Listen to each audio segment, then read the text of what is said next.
ایک صحابی آئے، یا رسول اللہ میرا پڑوسی ہے، اس کی کھجور ایسے ٹیڑھی ہو کر میرے گھر میں چند اس کی شاخیں ہیں، ان پہ پھل لگتا ہے، وہ جو ٹوٹ کے گرتا ہے میرے بچے اٹھا لیتے ہیں، ہم غریب ہیں، وہ بھاگا بھاگا آتا ان کے منہ سے کھجور نکال لیتا ہے، اس کو کہیں کہ بچوں پر اتنی زیادتی نہ کرے۔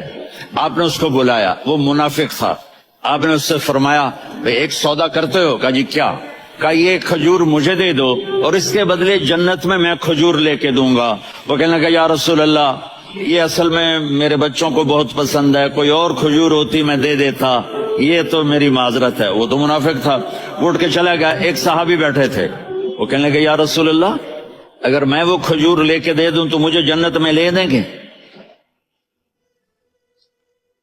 ان کا نام ہے ابو الدحداح۔ آپ نے کہا ہاں تو مجھے لے کے دے دے میں تمہیں لے دوں گا۔ وہ اس کے پیچھے چلے گئے، اے بھائی کتنے میں بیچو گے؟ میں نے کہا جا میں نے اللہ کے نبی کو نہیں دی، تمہیں کیسے دے دوں؟ کہا اچھا بھائی منہ سے بول کتنے لینے ہیں؟ تو اس نے جان چھڑانے کے لیے کہا کہ اپنا سارا باغ مجھے دے دے، کھجور لے لے۔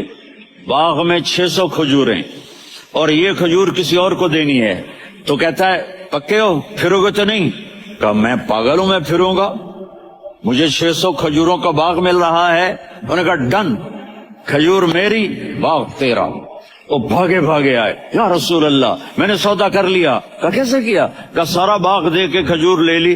آپ نے کہا پھر میرا سودا بھی بدل گیا۔ کم من عدق رداح ودار فیاح لأبی الدحداح فی الجنہ۔ میرے ساتھی میں اپنی آنکھوں سے دیکھ رہا ہوں کہ اللہ نے تیرے لیے جنت میں ایک گھر نہیں محل بنا دیے، سینکڑوں، اور ایک باغ نہیں ہزاروں باغ تیرے لیے تیار کر دیے۔ یہ ہے ایمان کی نشانی، یہ ہے محبت کی نشانی۔